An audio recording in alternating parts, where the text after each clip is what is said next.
Paris Quartier d'été, depuis 20 ans, ce festival mêle danse, musique, théâtre dans plusieurs lieux de la capitale parisienne. Et si vous allez au théâtre de la Cité universitaire internationale, vous allez devenir tout de suite plus léger grâce à l'été en apesanteur.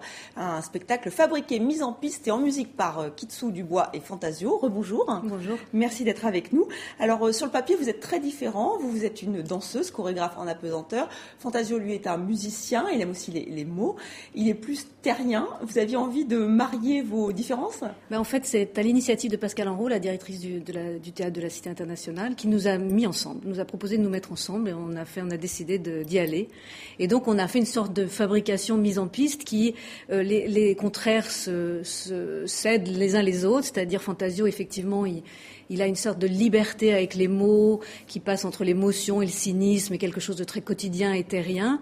Et moi, je suis allée chercher dans un ailleurs des ouvertures, des possibles pour bouger dans toutes les directions de l'espace. D'une certaine manière, on est tous les deux dans une situation d'ouverture vers un ailleurs et ça nous a réunis dans ce spectacle. Alors c'est un spectacle qui mêle de la danse, alors de la musique, des mots, mais aussi, alors vous avez choisi des circassiens puisqu'ils évoluent dans des cordes avec des vidéos que vous avez de spectacles que vous avez fait. En fait, vous aviez envie de réunir déjà comment ça s'est c'est créé ? une sorte on pourrait dire que c'est une sorte de cabaret un peu inclassable, dans lequel il y a des numéros. Dans ces numéros, il y a des images. Il y a des numéros de cirque que j'ai chorégraphiés, qui sont faits par voilà, exactement. Là, vous voyez Claire Noutot sur la corde, qui sont des jeunes circassiens de l'Académie Fratellini, dont Claire, elle est sortie de l'Académie il y a 2 ans. Youni, il est acrobate avec le Diapolo, il est sorti il y a 3 ans.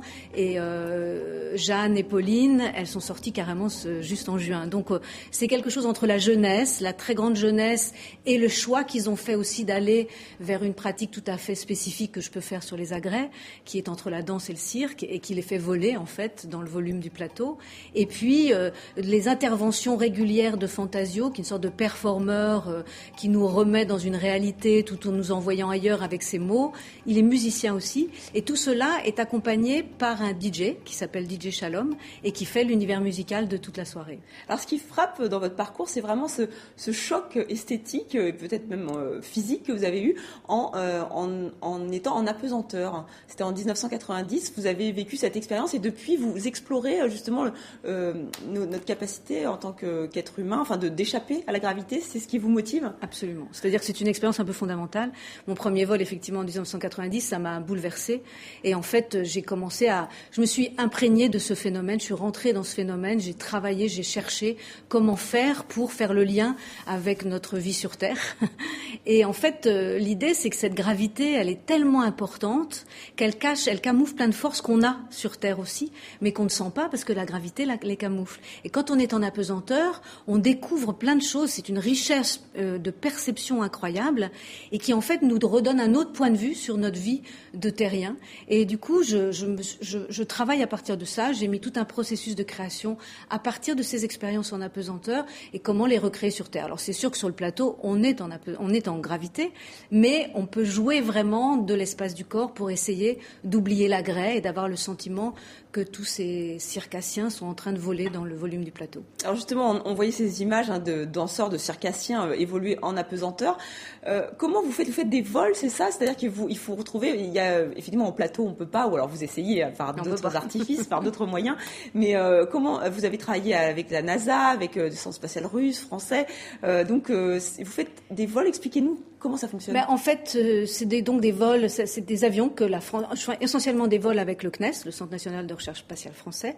Et donc on a un avion qui appartient à l'Agence spatiale européenne et le CNES, qui est un Airbus A300, qui est un peu organisé pour pouvoir faire ces vols. Et en fait, ces vols servent à l'entraînement des astronautes et aussi pour toutes les recherches scientifiques qui vont partir en orbite.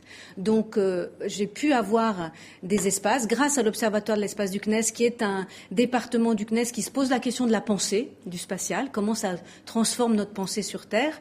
Et donc, du coup, j'expérimente et après, à partir de cette expérimentation, progressivement, j'ai élaboré tout un processus de reconstruction du mouvement en apesanteur, puisque le mouvement là-haut, il a rien à voir. Par exemple, si je touche quelque chose, je suis repoussée. Si je prends quelqu'un dans mes bras, l'émotion est très bizarre parce que je n'ai pas de poids. Je ne ressens rien, donc je sens, j'ai une masse, mais je n'ai pas de poids à l'intérieur. Il y a vraiment plein de choses qui sont complètement émouvantes et qui font que on revient sur des sensations un peu archaïques, on revient sur notre état d'être, et c'est assez vertigineux. Et ça nourrit votre travail, mais vous travaillez beaucoup aussi avec des circassiens. Ils sont plus à même, justement, d'échapper à cette gravité? En fait, moi, je suis donc chorégraphe, mais je suis arrivée au cirque par nécessité, parce qu'en fait, il fallait, pour essayer de transcrire un peu ça, que j'utilise le volume du plateau. Or, les danseurs, malheureusement, ils montent pas sur plein d'agrès particuliers. Donc, en fait, j'ai commencé à travailler avec le cirque comme ça. Mais finalement, j'ai transformé aussi l'approche du circassien, parce que ce qui m'intéresse, c'est pas l'agrès, c'est justement de faire disparaître l'agrès et d'avoir le sentiment de ne regarder que le corps et de voir le corps voler dans le volume du plateau, quoi. Voilà, et c'est grâce à vous, donc on a presque l'impression de ressentir cette apesanteur, notamment dans ce spectacle que vous pouvez aller voir jusqu'au 5 août. C'est Absolument. au Théâtre de la Cité universitaire internationale dans le cadre du festival Paris Quartier d'été. Je vous invite à y aller si vous êtes sur Paris. Merci encore, Kitsou Dubois, d'avoir accepté notre invitation. Et c'est la fin de ce journal. Merci à vous de l'avoir regardé.